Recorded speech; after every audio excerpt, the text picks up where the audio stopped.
fam, it's Spacepan with a classic response video on YouTube. That's right. They're almost new again. It's been so long since people like did response videos. Actually, Sister Danger did one kind of recently, and then when this Prager U ad, it's always fun because they've just been grabbing any kind of like new media semi-conservative person and just tossing them in there. Like Damore had one. Obviously, Christina Hoff Sommers is very prominently featured in them. I've seen Larry Elder pop up. They're like literally everyone. It's super fun.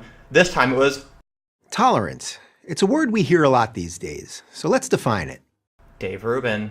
That's right. Magic Surprise Dave Rubin, because he's still a liberal, apparently, appearing in a fucking PragerU video.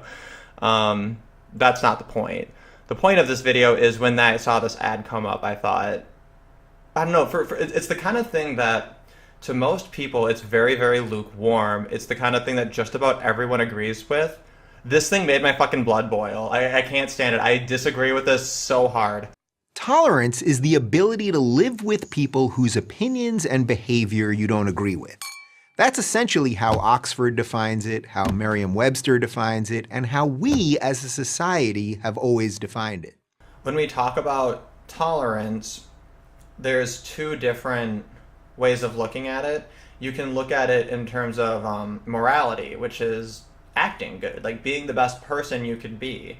And with morality, it's not really binding on other people. Morality, I see as kind of a self-centered thing. With morality, you're looking at, you know, what are you going to do to be the best person you can be?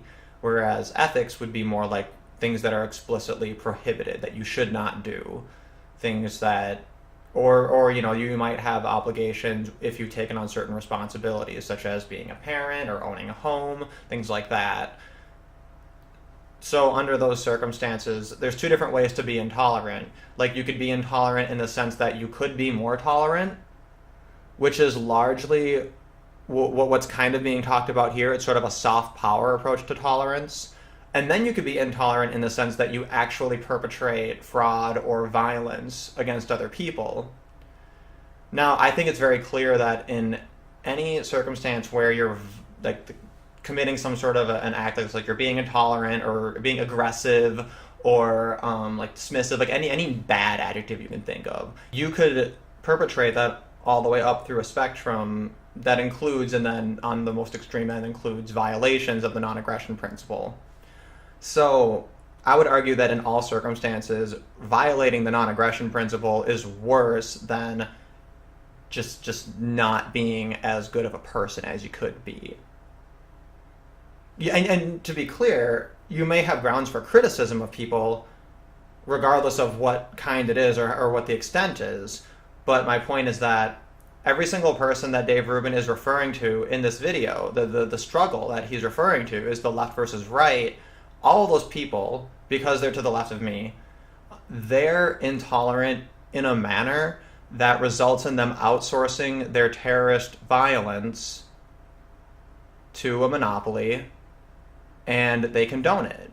They explicitly condone it in identifying their ideology. They explicitly say, yes, this is necessary. They'll even call it a necessary evil. I argue that this constitutes a violation of the non-aggression principle and is intolerant. It's a form of being intolerant where your intolerance to the notion of anarcho-capitalism, to the idea that we're allowed to have a market, to the idea that people are entitled to their own bodies and to their property, to the idea that services such as roads and healthcare and education and dispute resolution can and absolutely should be provided through peaceful, voluntary means and not through some compulsory monopoly just because you're afraid of your own lack of ingenuity and you've projected that onto the rest of all of humanity. You might be for the death penalty and your cousin might be against it. You might be against a $15 minimum wage and your coworker might be for it. Your dad might have voted for Trump, your mom might have voted for Clinton, and your brother may not have voted at all. Whatever differences we have, tolerating others' opinions is a prerequisite to a functioning and free society. Now, specifically what Dave Rubin is referring to in this video is tolerance. And is this whole idea, well, the nation is built on tolerance. And Therefore, like, we need to have a marketplace of ideas where everybody can discuss things. And if you bring violence into that equation and you bring this kind of toxicity into that equation, you shut down ideas, and ultimately that doesn't really serve anyone. And in theory, if an idea is bad, what you want to do is give it a platform so that all of the ways in which it's bad can be made very clear. If you force it into something kind of cryptic, then we don't even know what we're even talking about. America itself was built on a foundation of tolerance. The Declaration of Independence guarantees us life, liberty, and the pursuit of happiness. But there's an implicit contract there. To have your life, your liberty, and your pursuit of happiness, you have to be tolerant of somebody else's life, their liberty, and their pursuit of happiness. This contract, though, seems to be breaking down. The problem, though, is that belief in the state is fundamentally intolerant. Fundamentally speaking, if you believe that government is necessary, anarchism can't work, capitalism needs some level of socialism, any number of those different iterations of that position, they're all bullshit nonsense claims. Every single person who states one of those claims and thinks they believe it, it's actually a nonsense proposition, and it's the recitation of the words that makes you feel good. If you listen to the mainstream media, only one side is living up to this deal: the left. The right, according to the media, is intolerant of everyone, except those darned white heterosexual Christian males. If you look at the media and you look at our criticisms, whether it comes from the left to the right or vice versa, really not even in a binary, any kind of critique, it's very often based in claims that, hey, this person's a hypocrite. If you really cared about this, here's another way you would approach the issue, or here's how that doesn't achieve what you want, or whatever, right? Left isn't even tolerant of the very people they say they're tolerant of.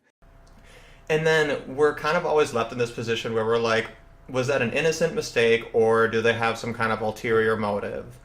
And the answer seems to kind of vary. It seems like on the lower end, you get a lot of useful idiots, and then as you kind of go up these hierarchies, the case for plausible deniability kind of starts to get weaker and weaker, and it starts to become more the case that it seems obvious that these people know what they're doing, and they know that their arguments aren't really legitimate, but they're doing it anyway because, they want to maintain that political power, or they want the money, wherever they're situated. There's only one problem. It's just not true. Incredibly, the left isn't even tolerant of the very people they say they're tolerant of. If you're gay or black or an immigrant and you're not in lockstep with current leftist orthodoxy, you know exactly what I'm talking about. You can really see this hypocrisy demonstrated is in the civil rights movement and in the fact that they left the right to refuse service just fall off that bandwagon. Once that fell off the bandwagon, the implications in regards to property rights, we're done. That's it for civil rights. Because now people can compel you physically to provide services against your will by law under certain circumstances. And that's fucking stupid. That's the next closest thing to slavery we have. If you've abolished slavery, what are the next closest things? Taxation and forcing people to perform services against their will. If you believe we should judge people on the content of their character and not the color of their skin, the left calls you racist. If you believe that America is a nation of immigrants, but that our country should also protect its borders, the left calls you a xenophobe. If you believe that men and women are equal but fundamentally different, the left calls you sexist. Here's the thing, those who only tolerate people they agree with or like aren't actually tolerant. Ugh. So who is tolerant? Is it the organizers of the Women's March who had to apologize for the hurt and confusion they caused when they invited a man, leftist icon Bernie Sanders, to speak at their convention? Is it the Antifa thugs who caused UC Berkeley to spend $600,000 on security when mainstream conservative Ben Shapiro showed up to give a talk? Or is it Democratic Congresswoman Maxine Waters who scolded Kanye West for talking out of turn when he dared suggest that blacks should think for themselves? These aren't isolated examples. I'm guessing that you, person watching this right now, have silenced yourself because you don't want to suffer the wrath of the outrage mob. The left and the right are intolerant because if the left says, I can tax you, and the right says, I can tax you but less, all we have are just two different criminals, two different terrorists imposing their terrorist monopolies, their visions of it on you, and the right-wing one is just less evil, just less of it. So when Dave Rubin characterizes the right as more tolerant, I can't disagree. So let me ask the question again. Who is tolerant? Well, here's the surprise. It's actually those scary right-wingers that the media and the universities demonize every day. I speak from personal experience. Christians routinely backstab their other citizens. What they do is they take deals from the left in order to secure special privileges and special rights for themselves and for people who share their religious views or religious views in general. And then they just let the left have whatever it wants. Maybe I'm a glutton for punishment here, but I still consider myself a liberal. And it's my duty as a liberal to say what I think. I would rather stand for what I believe and be hated than bow down and be loved. We give lip service all the time to saying that the people on the right want smaller government, that they want to actually shut down agencies and simplify things and reduce bureaucracy. We haven't really seen any of that besides Trump. And Trump hasn't made a major issue of it. Like he's certainly not a Ron or Rand Paul style of president by any means. Yet he's still the most of it that we're ever going to see. He's increased the size of government. There's a net increase in the size of government, which would technically put him on the left. I think that there's absolutely no way to justify a standard whereby the largest government in human history either stays the same size or continues to grow in size, and then you consider those people in charge to be anything but left-wing. In fact, it would make the most sense to call them extreme left-wing, because a moderate leftist or a centrist would probably be advocating for smaller government. You could even see that being the stance when you're talking in the context of the largest government known to man. The left, sadly, has become utterly intolerant of anyone with whom they disagree. Why? Because they believe that they know how you should live and how you should think. Any deviation, any nonconformity is dangerous to that goal.